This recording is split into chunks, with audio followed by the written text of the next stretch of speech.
Boa noite, pessoal. Vamos dar início agora a mais uma aula de fisiologia para a turma do P3 de radiologia. Sejam todos bem-vindos e vamos iniciar hoje o sistema endócrino, tá? Então, dentro do que a gente falou, né, nos outros sistemas, a gente pôde observar que muito do que estávamos estudando fazia parte do sistema endócrino também. Eu falei isso na aula passada, falei isso já em diversas aulas, que tanto o sistema nervoso quanto o sistema endócrino, eles estão interrelacionados, vamos dizer assim, né, com os outros sistemas, apesar da gente estudá-los, né, separadamente, mas a gente pode observar que eles estão interconectados, principalmente quando a gente se refere ao sistema endócrino e o sistema nervoso. Então, dentro do que a gente já falou desses sistemas, né, vamos focar um pouquinho mais aqui e relembrar algumas coisas relacionadas ao sistema endócrino.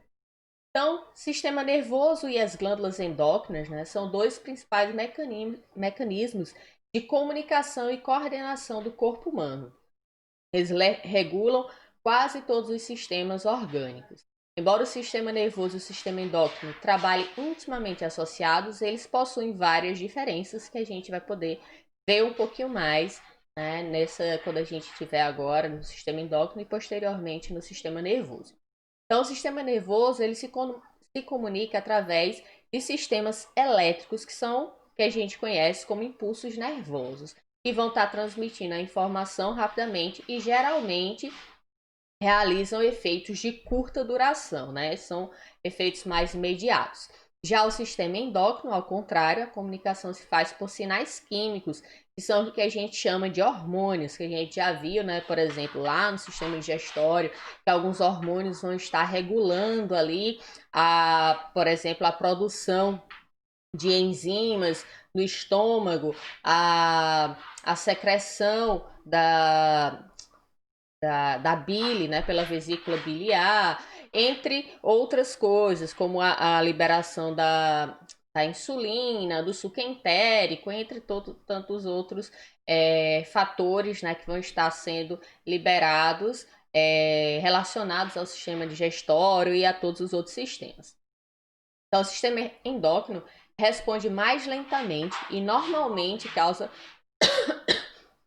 efeitos mais duradouros do que a gente vê no sistema nervoso.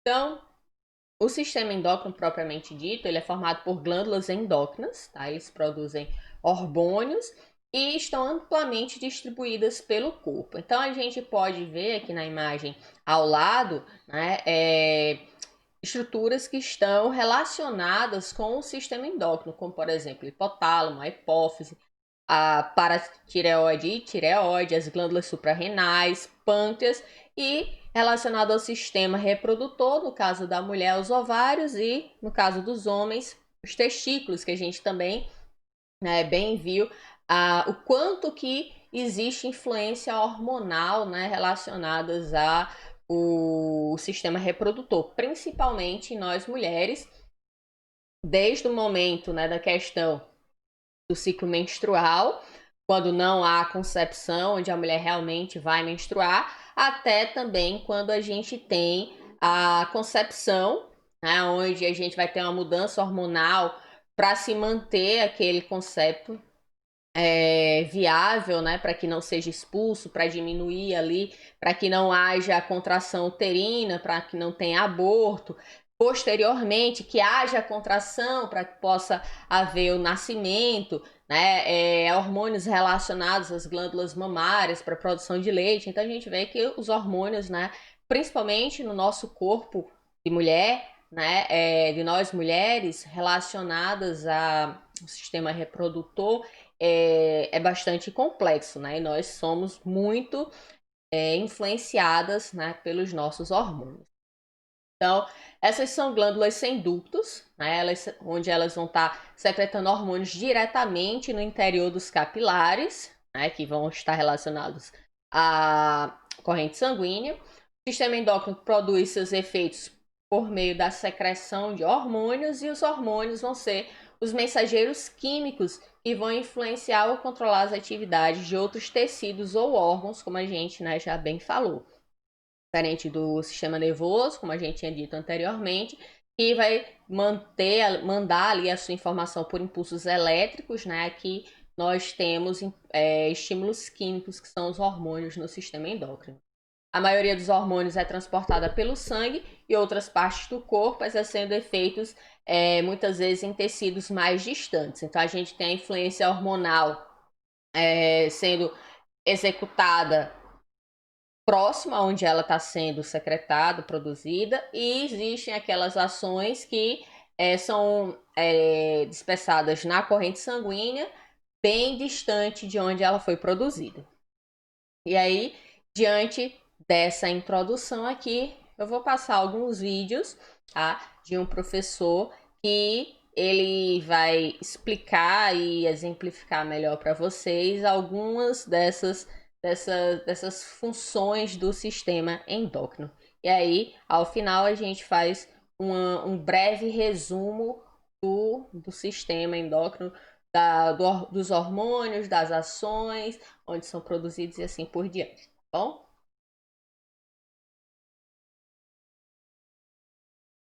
Vou deixar vocês aqui.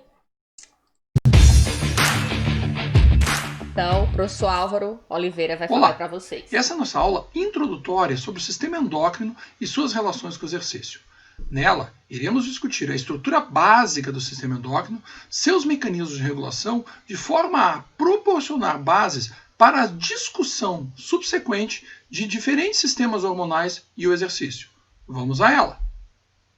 Para começarmos a falar do sistema endócrino e suas relações com o exercício, é fundamental que conheçamos a estrutura do sistema endócrino. Endocrinologia significa endo, interna, crino, secreção, logia, ou seja, é o estudo das secreções internas. Essas secreções são, via de regra, relacionadas com glândulas. Essas glândulas, elas produzem hormônios que agem sobre células-alvo à distância e essas células-alvo sofrem algum efeito. Esses efeitos e até mesmo o nível de secreção hormonal acabam gerando uma alça de retroalimentação que tende a inibir a glândula. Ou seja, quanto maior for a secreção hormonal e quanto maior for o efeito produzido por essa ação hormonal, mais inibida estará a glândula. A isso chamamos de retroalimentação ou feedback negativo. Nós temos 3 níveis de ação endócrina, de ação hormonal. O primeiro é a ação endócrina propriamente dita, onde uma glândula secreta um hormônio que age sobre uma célula-alvo à distância. O segundo nível é a ação parácrina, onde uma glândula produz um hormônio e esse hormônio age sobre células-alvo que ficam junto da glândula secretora. Daí o termo parácrina, para, junto, crina, secreção, ou seja, está se agindo no entorno da glândula. E, finalmente, nós temos a ação autócrina, onde uma glândula secreta um hormônio que age sobre a própria glândula. São os 3 níveis, então, de ação endócrina. Esse grupo de ações é o que compõe a chamada endocrinologia. Pois bem, nós temos diferentes tipos de hormônios. Hormônios proteicos, ou seja, derivados de proteínas, são polipeptídeos, tais como a vasopressina, ocitocina, melanotrofina, a maior parte dos da hipófise anterior, somatotrofina, prolactina e assim por diante, da tireoide, da paratireoide, do pâncreas, a insulina e glucagon são hormônios proteicos. Além desses hormônios proteicos, nós temos os hormônios derivados de aminoácidos, são aminoácidos modificados, os da adrenalina e noradrenalina, hormônios, portanto, da medula adrenal. E, finalmente, nós temos um grupo importante de hormônios esteroides. São ésteres de colesterol, são os progestogênios, corticoides, androgênios e estrógenos das gônadas da placenta, do córtex adrenal. Pois bem, uma vez dito isso, nós temos, então, o eixo hipotálamo-hipofisário. Ora, o eixo hipotálamo-hipofisário ele fica justamente na base do sistema nervoso. Vocês estão vendo aqui, nessa região, o eixo hipotálamo-hipofisário. Aqui uma outra imagem de perfil e ampliando isso nós temos essa estrutura. O hipotálamo posterior ele se relaciona com a hipófise por meio de dois tractos neuronais, como vocês podem ver. A relação é por meio de tractos neuronais. Já o hipotálamo e a hipófise anterior se relacionam por meio de um sistema vascular, o chamado sistema porta hipotalâmico hipofisário. Isso quer dizer o quê? Que no caso do hipotálamo posterior, os hormônios produzidos por essas estruturas, por esses tractos neuronais, eles não são lançados diretamente na corrente sanguínea. Eles migram por meio do axoplasma, ou seja, o citoplasma destes axônios, até a hipófise, e então são liberados para a corrente sanguínea. Diferentes do hipotálamo anterior, que produzem seus hormônios, o hipotálamo produz seus hormônios, lança na corrente sanguínea por meio do sistema porta, atinge a hipófise, e a hipófise, então, uma vez estimulada pelos hormônios hipotalâmicos, secreta um segundo tipo de hormônio que aí sim é lançado na corrente sanguínea. É interessante analisar a hipófise posterior, por quê? Porque quem produz os hormônios é o hipotálamo, mas quem secreta é a hipófise. Ou seja, na realidade nós só temos um hormônio aqui que é transmitido, que trafega do hipotálamo até a hipófise, o que não ocorre na hipófise anterior. Pois bem, quais são esses hormônios? No lobo posterior nós temos o hormônio antidiurético, que será alvo da nossa próxima aula, e a ocitocina. O hormônio antidiurético ele tem função, como o próprio nome sugere, antidiurético, nós iremos discutir. E a ocitocina está relacionada com aspectos como a contração uterina, a contração mamária, no caso da primeira, contração uterina para expulsão do feto, do bebê, no momento do parto. No caso da lactação, a ocitocina não estimula a produção de leite, mas ela estimula a contração da mama, dos cornetos mamários, de forma a expulsar o leite. Pois bem, no lobo anterior, nós temos o hormônio de crescimento, a prolactina, que tem aí sim a função de estimular a produção de leite, e 4 hormônios que vão afetar outras glândulas endócrinas. Nós iremos discutir isso no momento certo. Pois bem, fechando a aula de hoje, o que nós podemos dizer? O sistema endócrino é um importante regulador de funções orgânicas. As suas ações dependem de um sistema de retroalimentação baseado nos efeitos produzidos e, claro, nos próprios níveis hormonais de cada glândula, os níveis hormonais circulantes. E, finalmente, o eixo hipotálamo hipofisário é considerada a glândula mestra do sistema endócrino justamente por afetar uma série de sistemas que iremos discutir a seguir. Bem, continue nos acompanhando.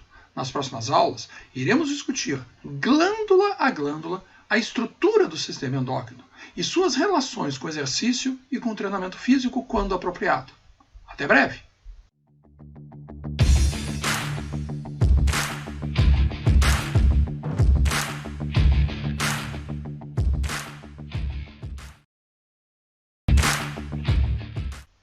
Olá! Nessa aula, iremos discutir a secreção de ADH e suas relações com o exercício. O ADH é um importante hormônio no controle do volume hídrico corporal. Vamos a ele! Para começarmos a falar sobre os níveis de ADH e o controle do volume hídrico corporal, é fundamental que conheçamos alguns princípios. Por exemplo, a osmolaridade. Osmolaridade é a quantidade de partículas dissolvidas em um determinado solvente. Normalmente se pode confundi-la com concentração. A concentração é a mesma relação de quantidade de partículas em um solvente, mas de forma específica. Nós podemos falar de concentração de sódio, concentração de potássio, concentração de glicose, concentração de lactato e assim por diante. A osmolaridade ela é inespecífica, é a quantidade total de partículas dissolvidas em um determinado solvente. Pois bem, o sistema de controle de secreção de ADH depende dessa osmolaridade. Devemos nos lembrar da aula anterior, na qual eu demonstrei que esses tratos neuronais hipotalâmicos do hipotálamo posterior, eles produzem ADH, e esse ADH, então, ele migra pelo axoplasma até as terminações dendríticas hipofisárias e, a partir daí, é liberado. O que é ou quais são os estímulos para que esse ADH seja produzido e secretado? O aumento de osmolaridade plasmática. Mas, bem, por que haveria esse aumento de osmolaridade plasmática? Justamente pela perda de água, normalmente por sudorese, ou então por algum outro modelo de desidratação induzida, como por exemplo a cessação da ingesta hídrica. Então se impede de alguma forma a ingesta hídrica, se diminui a ingesta hídrica, e nesse caso a desidratação. Mas o mais comum é realmente uma sudorese aumentada, normalmente relacionada com o exercício, e que leva então essa sudorese a um aumento de osmolaridade. Esse aumento de osmolaridade ativa justamente essa região hipotalâmica a produzir ADH, que vai agir sobre os rins. Ora, o que essa ação do DH faz? Ele estimula um upregulation de canais específicos de água chamado aquaporinas. Nessas imagens vocês podem ver aqui justamente o aumento estimulado por ADH dessas adensações aqui que são justamente os canais ditos, os canais chamados de aquaporinas. Então, quanto maior for a produção de ADH, estimulado por um aumento de osmolaridade, que por sua vez foi estimulado pela própria desidratação, que foi gerado pela desidratação, isso irá levar a um aumento de aquaporinas na membrana, justamente da onde? Do duto coletor, em especial no néfron.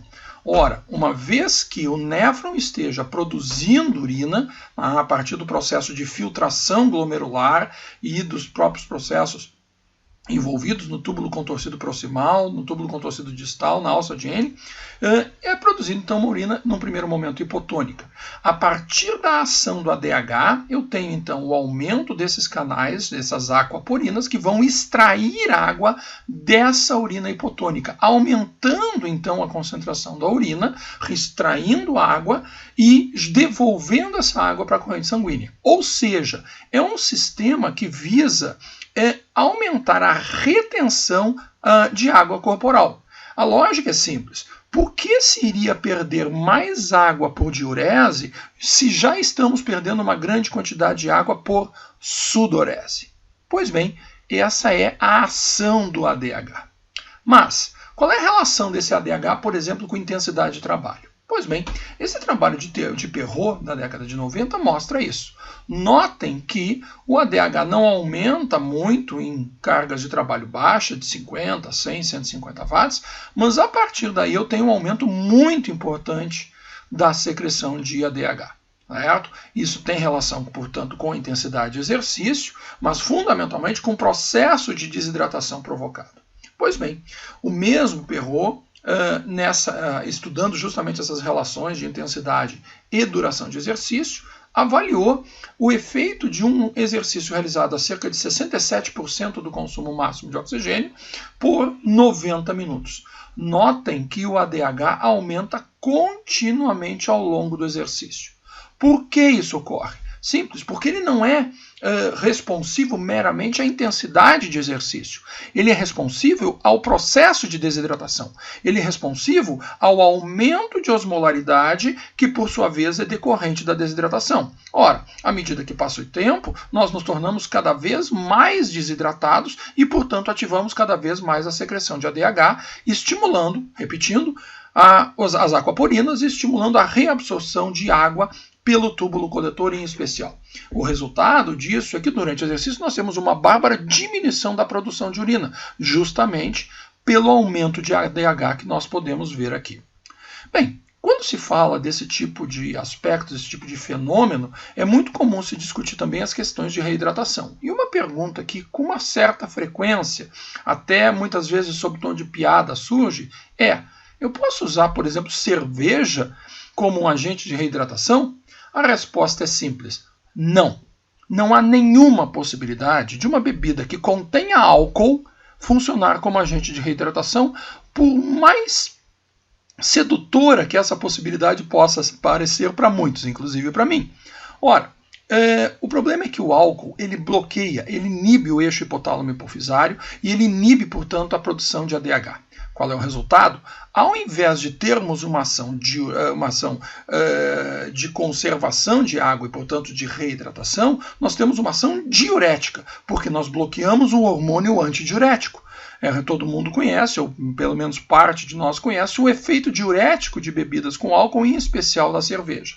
O fato é que, repetindo, o álcool inibe a ação antidiurética, aumentando, ao contrário, então, a diurese, ou seja, não há possibilidade de bebidas com álcool, em especial cerveja, que contém, além do álcool, um grande conteúdo hídrico, produzir uma ação de reidratação. Na realidade, ela é, repito, diurética. Pois bem, quais são as mensagens finais dessa aula? O ADH é produzido no hipotálamo e é estimulado pelo aumento da osmolaridade plasmática, que nesse caso é aumentada em situações de desidratação, e é secretado pela hipófise.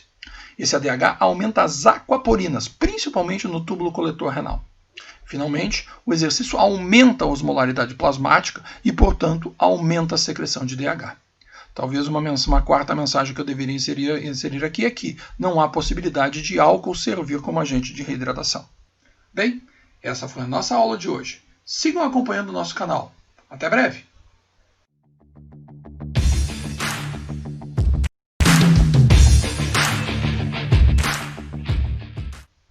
Olá! Nessa aula, iremos discutir os aspectos relacionados à secreção de GH, o hormônio de crescimento, e o exercício. Além disso, na sequência, iremos discutir as questões de secreção de beta-endorfina e suas relações tanto com o exercício como com o treinamento físico. Vamos a ela! Para darmos início à discussão sobre GH e endorfinas, temos que lembrar que o GH é secretado pelo lobo anterior da hipófise, estimulado por GHRH ou inibido por GHIF. O GHRH é o hormônio de liberação do GH e o GHIF é o fator de inibição do GH. Pois bem, uma vez controlado, uma vez estimulado e ou inibido por esses fatores, nós temos então a secreção do GH, o hormônio de crescimento. Esse GH, esse hormônio de crescimento, ele tem relação com crescimento muscular e hipertrofia, com o metabolismo das gorduras, ele aumenta esse metabolismo de gorduras, e ele está elevado durante o exercício aeróbio na relação direta da intensidade do exercício. Quanto mais intenso, maior será a secreção de GH.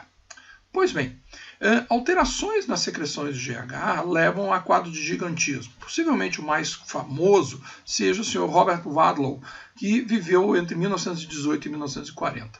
Esse senhor tinha a estatura de 2,72 m, ele viveu pouco, notem que ele faleceu com cerca de 22 anos, curiosamente por doenças não relacionadas à secreção de GH, ele faleceu de um processo infeccioso bastante severo, mas de qualquer forma, ele tinha um tumor de hipófise que levava a uma hipersecreção de GH, levando a esse quadro de gigantismo que vocês podem ver aqui. Por outro lado, uma diminuição da secreção de GH leva a um quadro de nanismo hipofisário, que, como vocês podem ver aqui. É claro que, no caso do nanismo, existem cerca de 200 tipos diferentes de nanismo, e é bastante difícil, em muitos casos, detectar ou determinar qual é a causa desse nanismo. De qualquer forma, uma dessas causas, ou um desses quadros, é o chamado nanismo hipofisário, onde existe uma diminuição de secreção de GH. Pois bem, em condições normais, o GH flutua ao longo do dia dessa forma. Vocês podem ver que existem oscilações aqui ao longo do dia, né, simbolizados aqui por essa barra em amarelo, e no período noturno existe um aumento bastante importante de secreção de GH, para depois então voltar a essa flutuação. Esse aumento de GH ele parece estar relacionado com o aumento de melatonina, que nós iremos discutir num outro momento. Nesse momento, o que nos interessa é entender qual é a relação do GH com o exercício. Ora, nós já dissemos anteriormente que o GH aumenta na relação direta da intensidade de exercício. Pois bem, vamos imaginar que nós façamos uma sessão de exercício nesse horário aqui, às 16 horas. Qual é o resultado? Qual é a variação de níveis de GH em função dessa sessão de exercício? Simples. Ele aumenta na razão direta da intensidade. E esses estímulos, então, ele tem relação com o quê? Tanto com os processos tróficos induzidos pelo GH, mas fundamentalmente com os processos de recuperação trans e pós-exercício. Determinadas alterações dos níveis de GH podem levar a alterações nesses processos de recuperação. Um dos exemplos disso é o que ocorre com trabalhadores noturnos. Ora, notem o que ocorre com os níveis de GH nesses indivíduos. Aqui, no primeiro gráfico, vocês podem ver como é que é a secreção de GH no período de sono de um indivíduo que tem o seu dia normal, dormindo à noite normalmente. Aqui, a variação de GH de um trabalhador noturno, um night worker. Vejam que, diferente do indivíduo que trabalha ao longo do dia, ele faz picos de GH ao longo de todo o dia e no período noturno ele não consegue recuperar, ele não consegue gerar o pico de GH que o trabalhador diurno apresenta. Isso afeta barbaramente a sua capacidade de recuperação, uma vez que o GH tem relação com o processo trófico, com os processos de recuperação. Pois bem, uma possibilidade é que isso tenha a ver com a secreção de melatonina, um hormônio secretado pela pineal, justamente a glândula que tem a responsabilidade de controlar o ciclo sono-vigília frente ao ciclo claro-escuro ao qual nós somos submetidos. Pois bem, notem que em trabalhadores noturnos nós temos um aumento de melatonina, só que em indivíduos diferentes, nós temos comportamentos bastante diferentes. O que pode sugerir que alguns indivíduos sejam mais suscetíveis a essa mudança de ciclo claro-escuro do que outros. Nesse exemplo, esse indivíduo aqui está mais afetado e esse indivíduo menos afetado porque ele consegue fazer o pico de GH de uma forma bastante normal no período de sono dele, mesmo que o período de sono dele seja das 7 às 15. Notem que o período de sono é alterado nos dois indivíduos. Ele faz o aumento de melatonina durante o sono, mas esse indivíduo consegue fazer o pico de GH bastante melhorado, chegando a valores próximos aqui de 35 nanogramas, e esse indivíduo aqui consegue no máximo 20 no período de sono. Ele vai fazer um pico tardio aqui de 30, mas após o período de sono, ou seja, não acompanhado com melatonina. Isso indica então que indivíduos respondem de forma diferente a essas variações de sono. Pois bem, e o que ocorre se eu resolver usar o GH como recurso ergogênico, ou seja, fazer aplicações de GH no intuito de aumentar o estímulo trófico, aumentando massa muscular? Pois bem, efetivamente isso ocorre. No entanto, nós temos que nos lembrar que não é só músculo que é afetado pela injeção de GH. Nós temos também alterações de massa óssea, em especial os ossos curtos, que são presentes nas mãos e nos pés, e os ossos chatos, presentes principalmente no crânio. É claro que esse senhor, Maurice Thiers, o chamado o anjo francês, que viveu entre 1913 e 1954, ele não usava o GH como recurso ergogênico. Nesse caso, estamos usando essa figura como um exemplo de acromegalia. Acro, ponto mais alto, megalia, crescimento, grande crescimento. Então, esses indivíduos apresentam um crescimento de mãos e de cabeça, justamente pelo estímulo do GH. Qual é o paralelo que eu estou tentando traçar? Ora, o uso exógeno de GH pode induzir esse tipo de alteração. Não é o caso de Maurice Thiers, inclusive esse senhor era um lutador dessa época, um famoso lutador dessa época, e apenas uma curiosidade, prestem atenção nesse formato de rosto, ele foi, na realidade, ele foi uma inspiração para a criação de um personagem bastante conhecido, o nosso Shrek. Bem, de qualquer forma, não é recomendável o uso de GH justamente por causa do processo de acromegalia que ele induz e além do fato de que o GH ele tem uma ação diabetogênica importante. Dessa forma, então não se recomenda o uso de GH para estímulo de crescimento de massa muscular por seus efeitos colaterais e além do mais, ele é considerado doping, ele é um recurso ergogênico ilegal.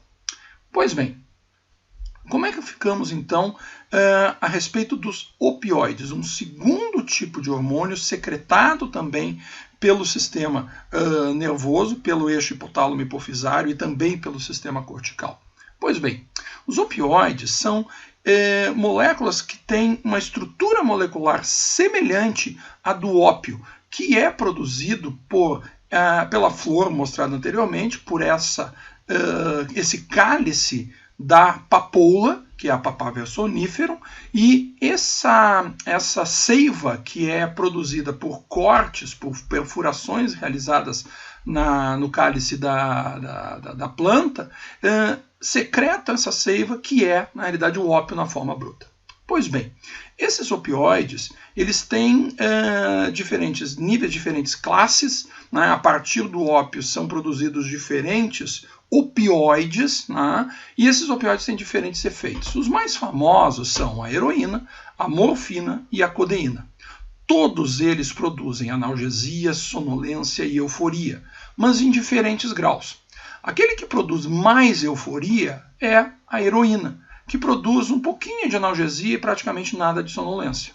Aquele que produz mais analgesia é a morfina, como bem conhecido, o mais potente analgésico utilizado em ambiente hospitalar, um pouquinho só de sonolência e alguma euforia. E, finalmente, a codeína, que é a segunda, digamos assim, em termos de analgesia, mas é que mais produz sonolência e quase nada de euforia. Bom, por que eu quero destacar esses efeitos dos opioides e por que eu fiz essa introdução dos opioides? Porque nós produzimos, a partir da proopiomelanocortina, uma macromolécula inativa que o nosso sistema nervoso produz, pela ativação do CRF, eu tenho a clivagem dessa proopiomelanocortina formando diferentes endorfinas. O que é endorfina? Endointerna, orfina, morfina, ou seja, é um tipo de morfina endógena produzida pelo nosso próprio organismo. A mais importante é a beta-endorfina. A beta-endorfina, junto com as outras, induz um efeito analgésico e de bem-estar, uma certa euforia. E ela sofre um aumento na circulação a partir de aproximadamente 55% do consumo máximo de oxigênio. Então, ela tem relação com exercício. Pois bem, foram feitos estudos, já há alguns anos atrás, sobre o efeito do naloxone sobre a capacidade de realização de exercício. O que é o naloxone? É um antagonista opioide, ou seja, ele é um bloqueador de receptores opioides. O que é que foi feito? Simples. 2 testes, um com placebo e outro com naloxone. No placebo, as ações dos beta-endorfinas estariam absolutamente liberadas. No teste com naloxone, as ações opioides estariam bloqueadas pelo próprio naloxone. O que se nota observando esses gráficos? Em primeiro lugar, notem que as cargas máximas obtidas no teste com placebo, aqui nos quadradinhos brancos, ela é maior do que a carga máxima com naloxone, ou seja, quando se bloqueia a ação opioide, a carga máxima é diminuída. Porém, o mais interessante de tudo isso é notar o esforço percebido. Notem que na escala de esforço percebido, quando se usa o naloxone, os valores são mais altos nas cargas mais altas. Isso significa o quê? Que se percebe mais esforço. Além disso, num teste de tolerância, num teste de tempo de exercício, com o bloqueio opioide, existe uma diminuição, ou seja, se entra em fadiga mais rápido. Isso tem relação com os efeitos analgésicos que a beta-endorfina produz. E isso faz com que o esforço percebido seja mais intenso, de certa forma, freando, diminuindo a nossa capacidade de realização de trabalho.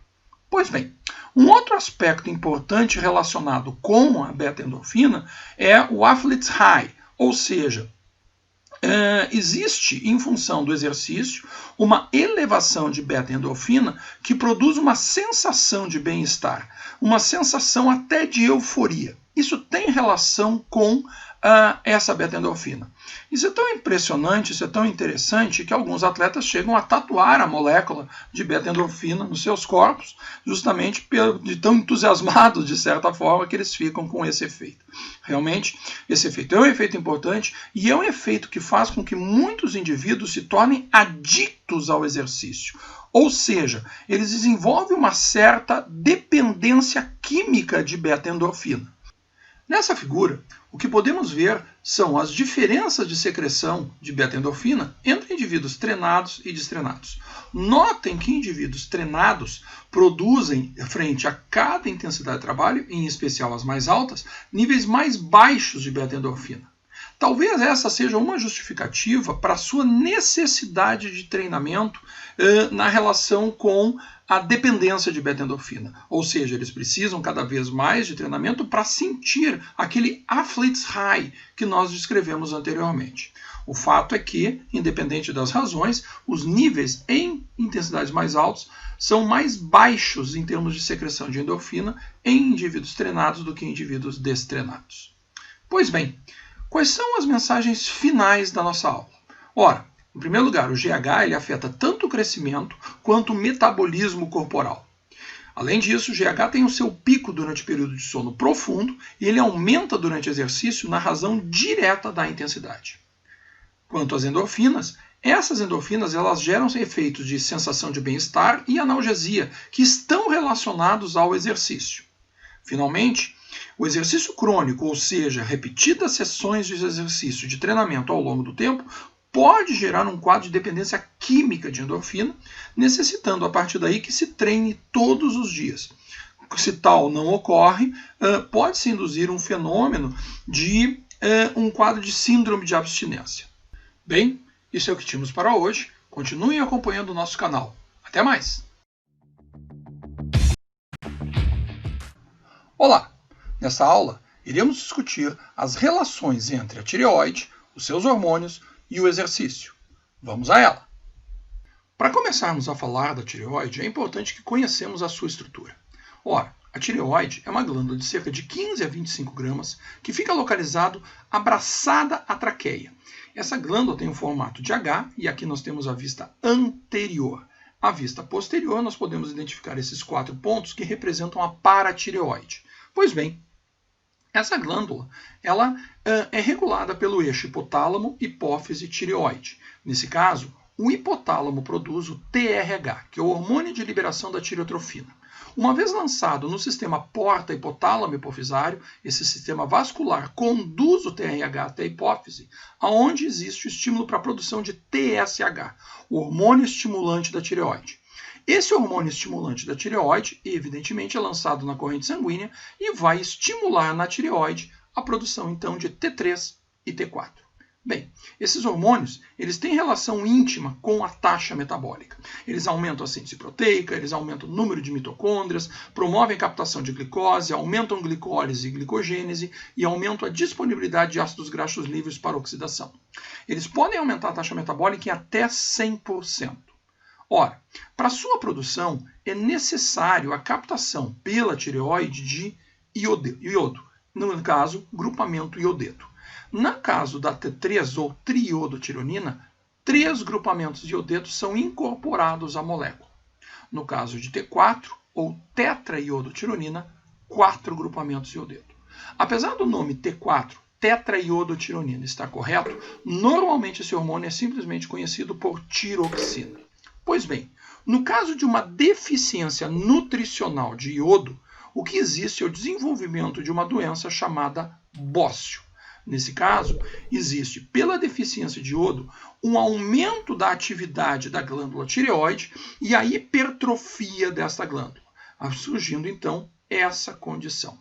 Ora, mas esse bócio é um bócio que surgia na década de 30, década de 20, década de 40. Essa é uma doença típica de regiões continentais. Quando os governos se deram conta de que essa doença era desenvolvida por uma deficiência da oferta de iodo, o que é que foi feito? Simples. Se adicionou iodo ao alimento mais consumido no mundo: sal. Desde a década de 50, no Brasil, uma lei foi promulgada tornando obrigatória a iodetação de sal, em especial nas regiões bocígenas do país. Essa lei foi modificada na década de 70, dispondo a obrigatoriedade da iodação do sal em todo o país. Essa lei tem sido, inclusive, reavaliada, quanto da necessidade, porque o Brasil, até alguns anos atrás, era o país que mais adicionava iodo no sal, chegando a próximo de 60 miligramas. Hoje se discute uma diminuição para próximo de 30 ou 40 miligramas.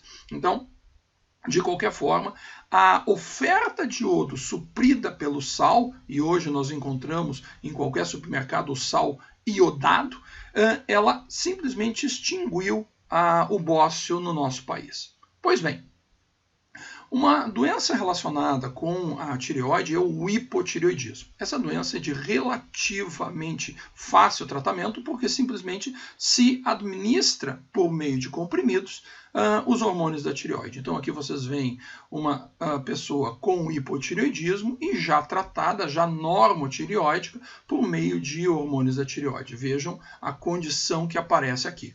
O hipotireoidismo, ele faz com que haja uma diminuição da taxa metabólica e, consequentemente, uma tendência ao ganho de peso, uma tendência a uma certa hipocinesia, uma tendência, em determinados casos, até mesmo a depressão.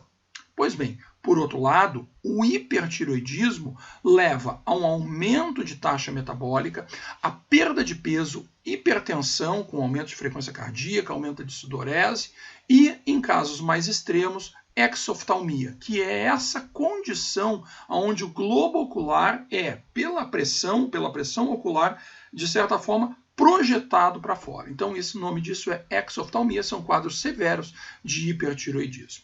Pois bem, como vimos, a tireoide tem relação com taxa metabólica, mas também tem relação com restrição calórica.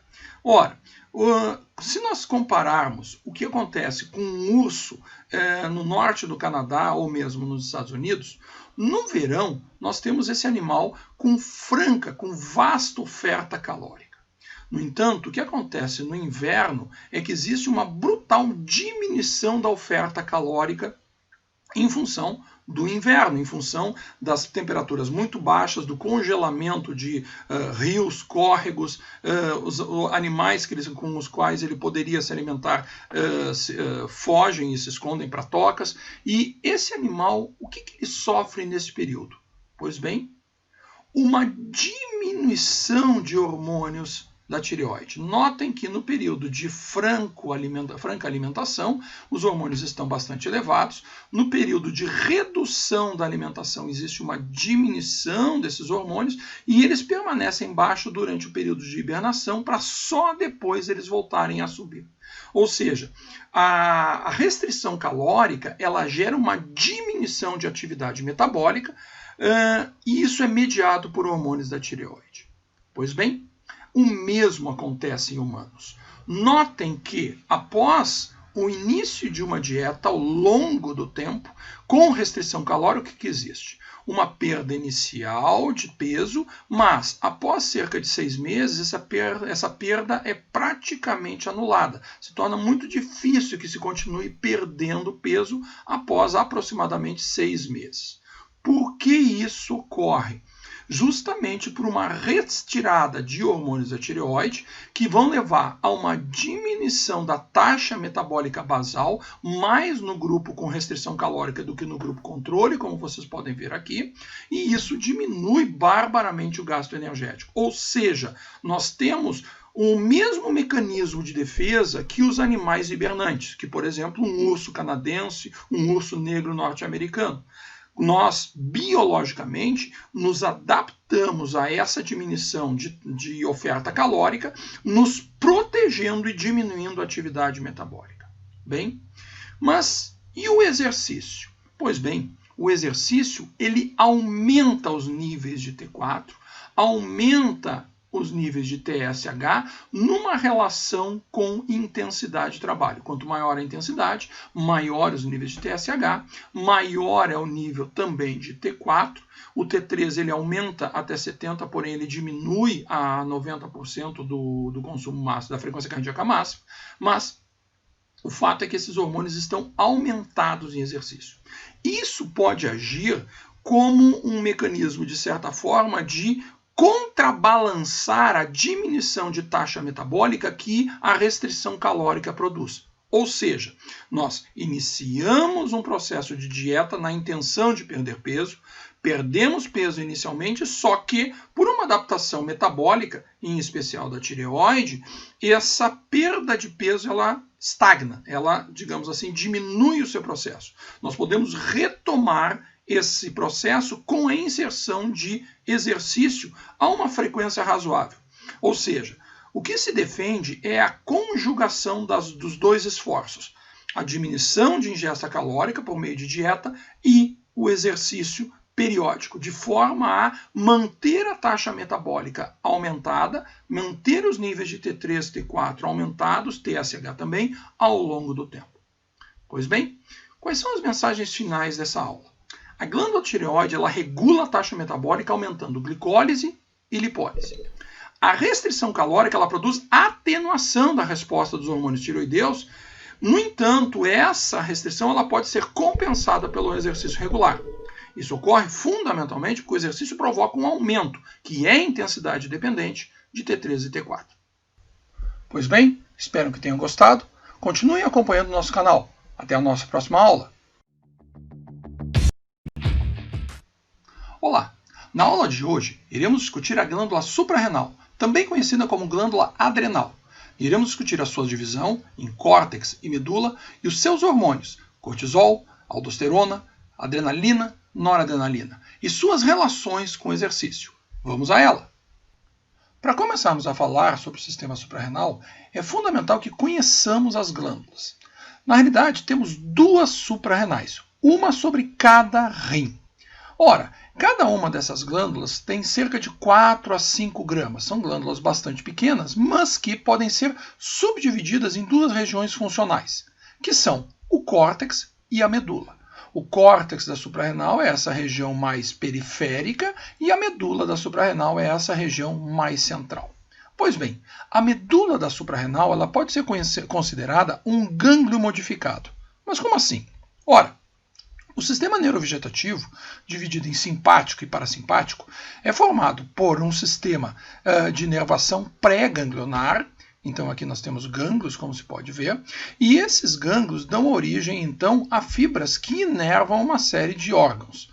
No caso específico da suprarrenal, o sistema simpático ele inerva diretamente a suprarrenal, configurando-a como se fosse um gânglio modificado. Dessa forma, a suprarrenal, mais especificamente a medula da suprarrenal, passa a secretar os seus hormônios, neurotransmissores do sistema simpático. Quais são eles? Adrenalina e noradrenalina. Pois bem, para que analisemos as respostas de adrenalina e noradrenalina ao exercício, colocamos o indivíduo em teste de carga progressiva. Quais são as respostas que verificamos?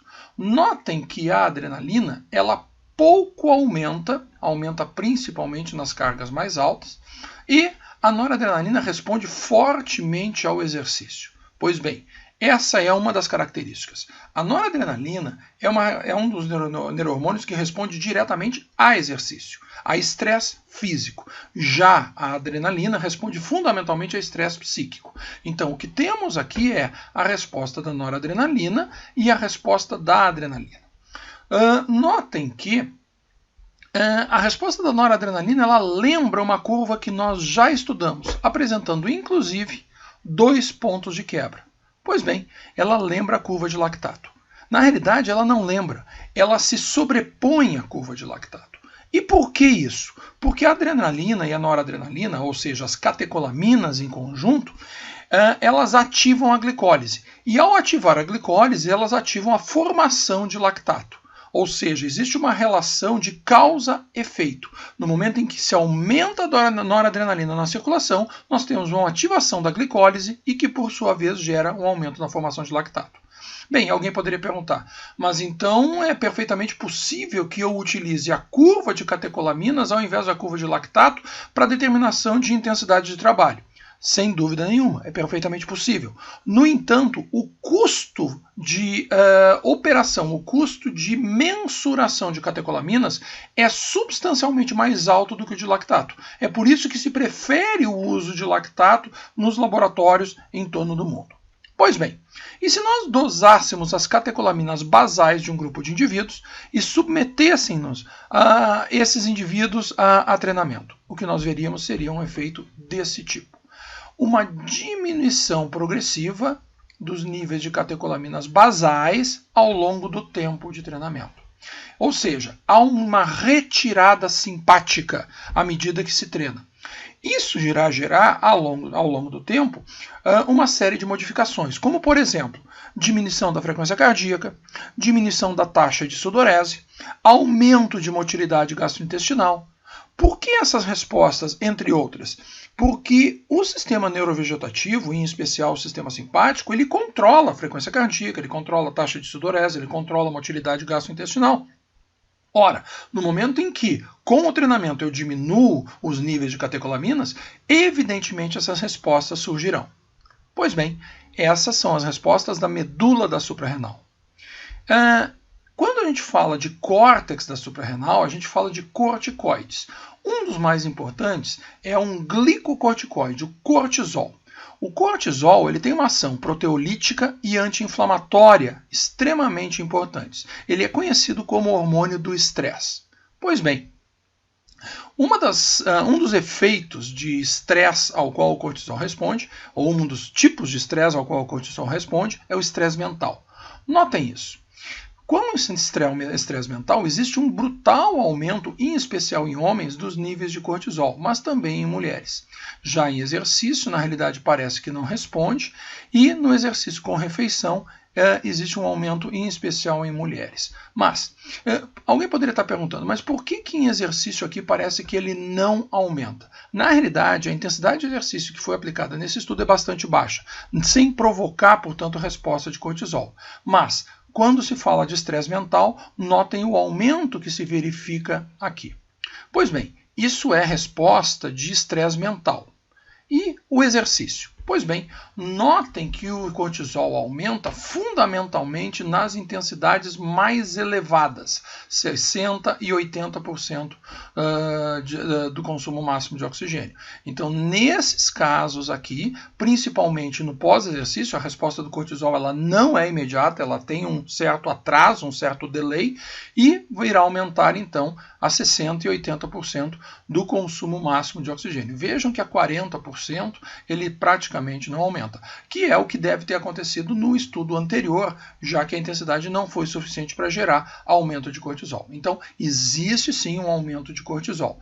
E a função desse cortisol é justamente apresentar, induzir uma ação anti-inflamatória, além de estimular proteólise e lipólise, porque ele também aumenta a mobilização de ácidos graxos e participa também do metabolismo de carboidratos, ou seja, ele também tem uma ação metabólica importante. Bem, um outro hormônio importante é a aldosterona. A aldosterona, diferente do cortisol, que é um glicocorticoide, a aldosterona é um mineralocorticoide, ou seja, está envolvido com controle de minerais, em especial o sódio. Vamos ver como é que esse sistema funciona. Bem, o primeiro estímulo para a secreção de aldosterona, na realidade, depende do néfron. Essa figura, esse esquema representa o néfron. Aqui nós temos, então, o glomérulo, aqui a cápsula de Bowman, aqui células justaglomerulares. Pois bem, quando há uma diminuição do fluxo sanguíneo glomerular, quando há uma diminuição da pressão glomerular em função dessa queda de fluxo, essas células, as células justaglomerulares, detectam essa diminuição de fluxo e imediatamente secretam renina, que está armazenada no interior dessa célula sob a forma de grânulos. Esses grânulos de renina são liberados para a corrente sanguínea. A renina é uma enzima proteolítica que age sobre uma proteína plasmática inativa chamada angiotensinogênio. Angiotensinogênio, gerador de angiotensina. Pois bem, uma vez clivado o angiotensinogênio, eu formo angiotensina 1 pela ação de renina. Essa angiotensina 1, ela circula pela circulação pulmonar, onde eu tenho a cininase 2, mais frequentemente referida e conhecida como ECA, enzima conversora de angiotensina. Essa enzima converte a angiotensina 1 em angiotensina 2, um potente agente vasoconstritor. Além da ação vasoconstritora, a angiotensina também age sobre essa glândula adrenal, estimulando finalmente a secreção de aldosterona. Essa aldosterona, que é um mineralocorticoide, é lançada na corrente sanguínea e ativa nos túbulos renais a retenção de sódio. Por um mecanismo osmótico, junto com o sódio, é recaptada a água, ou seja, estimula a recaptação de água pelos túbulos renais, pelos túbulos do néfron. Com essa recaptação de água, eu tenho um aumento de volemia. Ora, em que situação eu tenho essa diminuição de fluxo sanguíneo renal? Fundamentalmente em 2 exemplos. Numa hemorragia, seja ela traumática ou seja ela intencional, como por exemplo numa doação de sangue. Quando eu perco um volume de sangue, no caso de uma doação, cerca de 500 ml, eu tenho uma diminuição da volemia, isso evidentemente irá afetar o fluxo sanguíneo renal, desencadeando o sistema que nós chamamos de renina, angiotensina, aldosterona. Pois bem, esse mecanismo faz com que nós aumentemos barbaramente a captação de sódio e água, tentando recuperar a volemia diminuída. Uma das consequências é uma diminuição da excreção hídrica urinária, ou seja, se diminui muito a produção de urina nessas condições. Um outro exemplo é o que acontece durante o exercício, pois durante o exercício, em especial em intensidades acima de 50% do consumo máximo de oxigênio, existe uma clara diminuição de fluxo sanguíneo renal, em função de uma redistribuição do débito para as áreas mais importantes, que no caso são a musculatura. Então essa musculatura irá demandar sangue e derivará esse sangue, dentre outras regiões, do rim. Pois bem, nessas 2 condições, então, eu tenho a ativação do sistema renina, angiotensina, aldosterona. Ora, como é que funciona, como é que se comporta a atividade da renina frente a diferentes cargas de trabalho? Vejam aqui o seu comportamento. Notem que até determinada intensidade não muda e finalmente, a partir, nesse caso, aproximadamente 150 watts, eu tenho um aumento da secreção de renina. Isso se dá justamente pela diminuição de fluxo sanguíneo renal que nós comentávamos anteriormente. Como consequência, nós temos também uma relação de atividade da renina com o tempo de exercício. Uma vez que a gente opte por manter uma determinada intensidade durante um certo tempo, qual é a consequência? Um aumento de renina tempo dependente. Notem como se comportam os níveis de renina ao longo do tempo de exercício. Isso está relacionado também com o processo de desidratação que o próprio exercício irá produzir. Bem, além da renina, como é que se comporta a angiotensina num teste de cargas progressivas? A renina aumentava, como a gente via. Da mesma forma, a angiotensina irá aumentar dessa forma aqui. A partir aqui de cerca de 150, ou um pouco mais, na realidade 175 watts, eu tenho um aumento importante de angiotensina.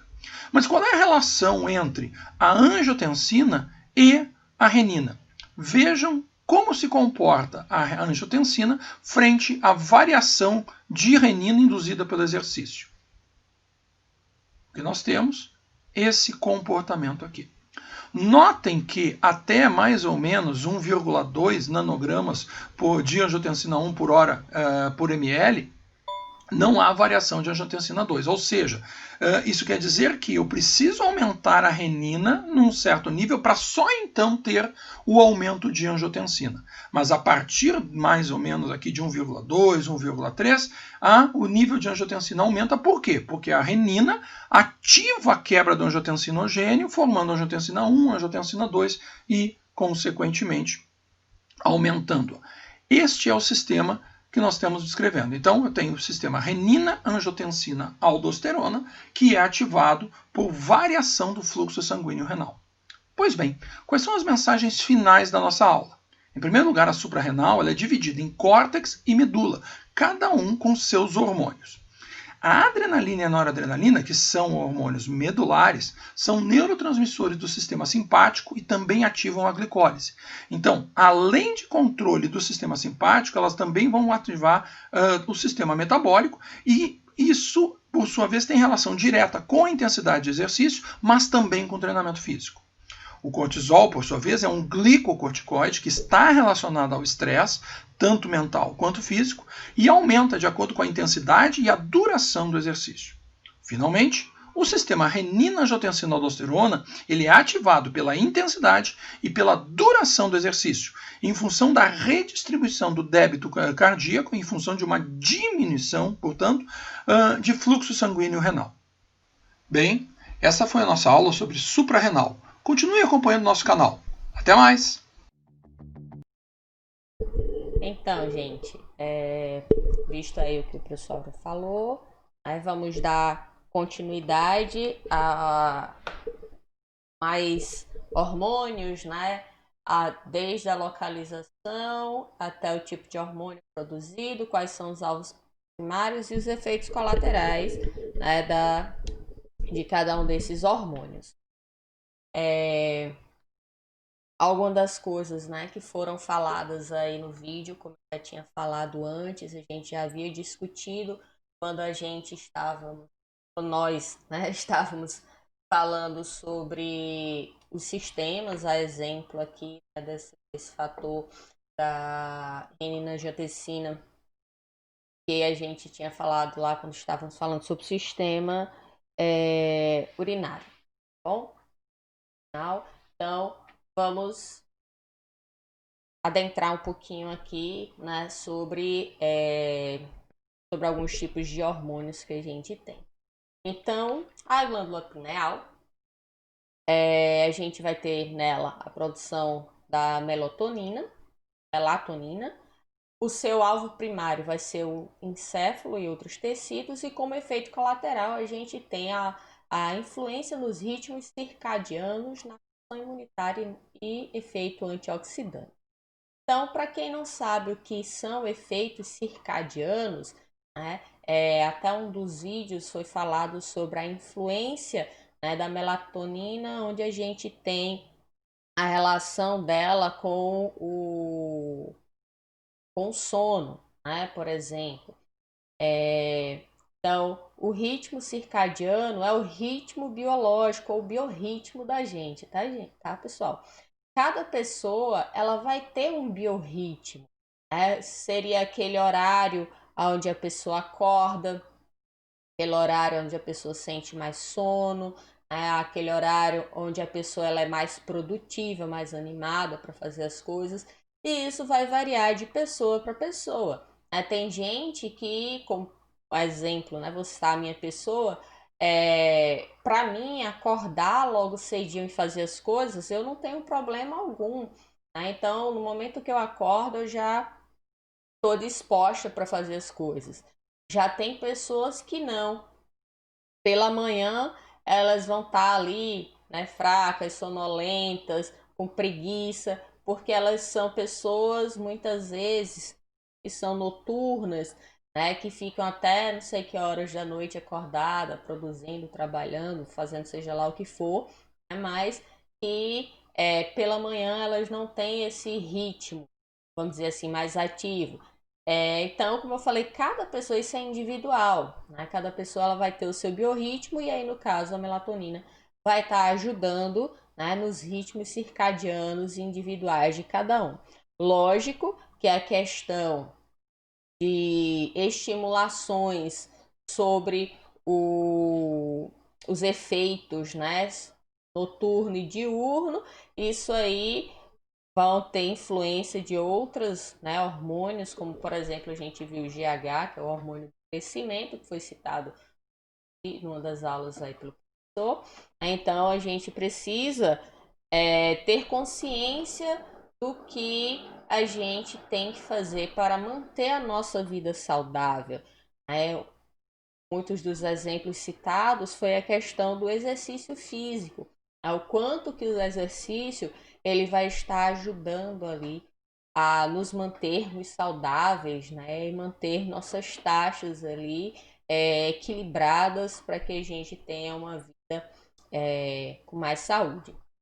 Então, o hipotálamo, a gente vai ter os hormônios tróficos, TH, TSH, LH, FSH, GH, prolactina, né? Então, hormônio do crescimento, folículo estimulante, luteinizante, entre outros, que vão ter como alvos primários a adenohipófise e vão ter os efeitos de liberar ou inibir os hormônios que vão estar lá na hipófise. A neurohipófise, a gente vai ter a ocitocina, que vai ter como alvo a mama e o útero, e o seu efeito vai ser a ejeção do leite, né? Quando a gestante ali ela tem o seu bebê, então ela vai ter ali o leite podendo ser ejetado, né, produzido com maior afinco devido ao estímulo do nascimento do filho. Vai estar relacionado também ao trabalho de parto e expulsão do feto, onde a gente viu, né, na aula anterior do sistema reprodutor feminino, e a ocitocina ela vai estar diretamente ligada às contrações uterinas e vão justamente ajudar ali no momento do parto, do nascimento do bebê, e que em algumas situações, né, hoje em dia cada vez mais raro, porque se deve se deixar, né, o processo natural acontecer dentro do parto humanizado, mas quando necessário se faz o uso, né, de ocitocina ali naquela mãe para que dê um estímulo ali nas contrações uterinas. A gente tem também na neurohipófise a vasopressina, que vai ter como alvo os rins, que vai servir para reabsorção de água. A adenohipófise, a gente vai ter a prolactina, que vai atuar na mama para a produção do leite. Os hormônios o hormônio do crescimento, o GH, na adenohipófise, né, que a gente viu que ela foi produzida lá no hipotálamo, foi para a adenohipófise, agora da adenohipófise ela vai para o fígado e outros tecidos, e vai ter a ação de secreção de fatores do crescimento.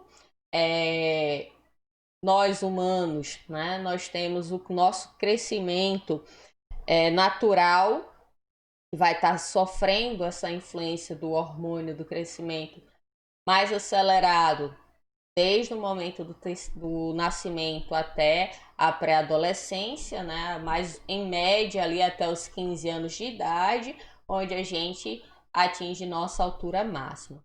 Lembrando que as mulheres elas têm um crescimento inicial ali na pré-adolescência um pouco mais rápido, mas se estagna mais rápido, e o homem não, ele vai crescendo por um pouco mais lento, mas um pouquinho mais de tempo.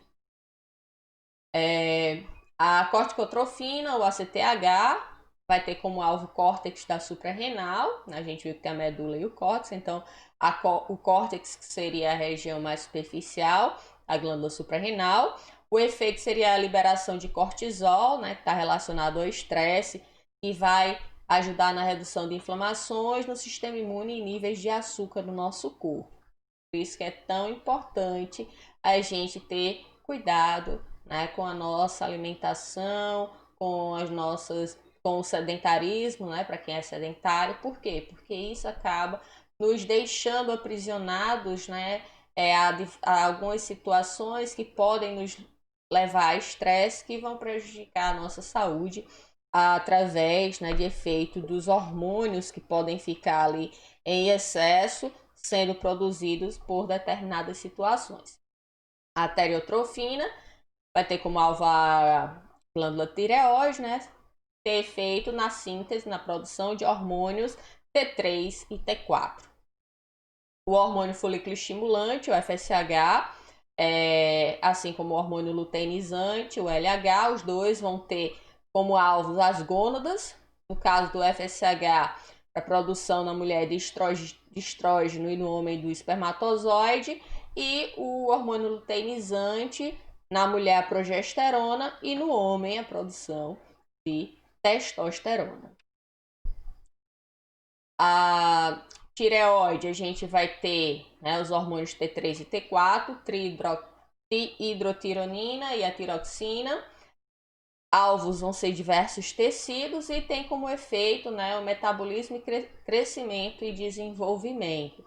E aí, se a pessoa tiver alteração nos hormônios da tireoide, podendo provocar hipo ou hipertiroidismo, isso vai afetar na saúde do indivíduo, muitas vezes fazendo até com que ele possa ter, vamos dizer assim, aspectos bem característicos, como o olho saltado, ou então através do metabolismo, né, desse indivíduo com a alteração desses hormônios, a pessoa, por exemplo, pode engordar demais ou emagrecer demais.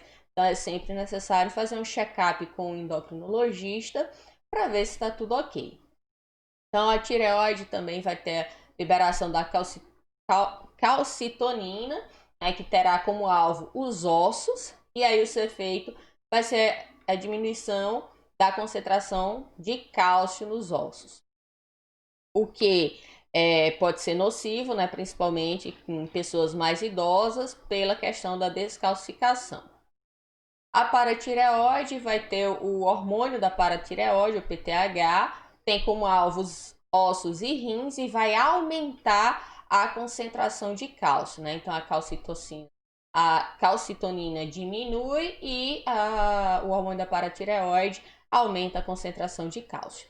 O timo, a gente vai ter os hormônios como a timosina e a timopoietina.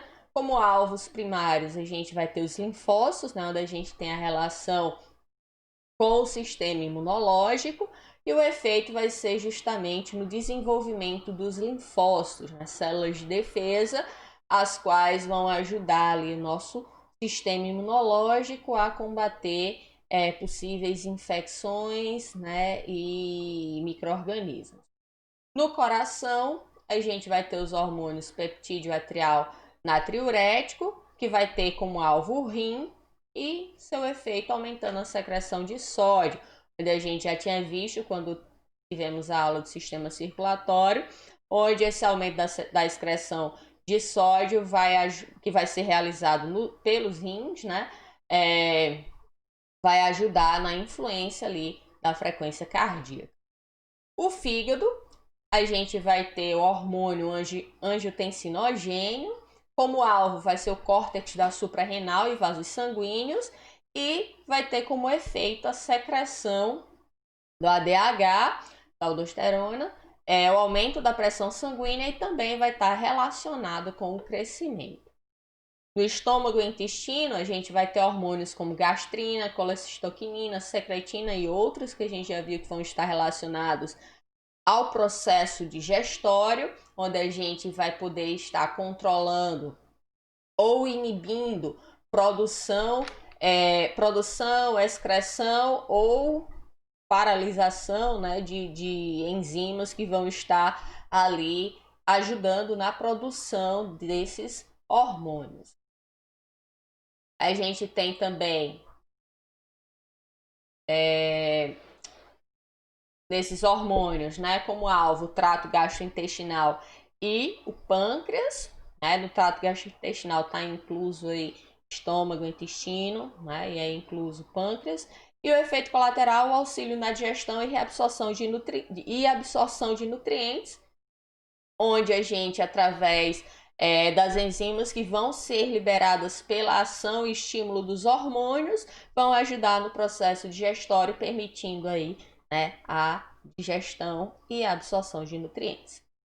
Então, o pâncreas, a gente vai ter os hormônios da insulina, glucagon, somatostatina, polipeptídeo pancreático, vai ter como alvos diversos tecidos, e o efeito é o metabolismo de glicose e outros nutrientes. No caso da glicose, né, a gente sabe que está diretamente relacionado quando a gente tem algum problema relacionado ao excesso de glicose em nosso sangue, a gente vai ter aí, né, o problema da diabetes. Então, o glucagon e a insulina, eles funcionam como antagonistas, né, onde a gente, quando tem uma quantidade muito grande de glicose no nosso sangue, ativa a insulina para ele baixar essa taxa, e no caso do glucagon ele vai fazer o efeito contrário.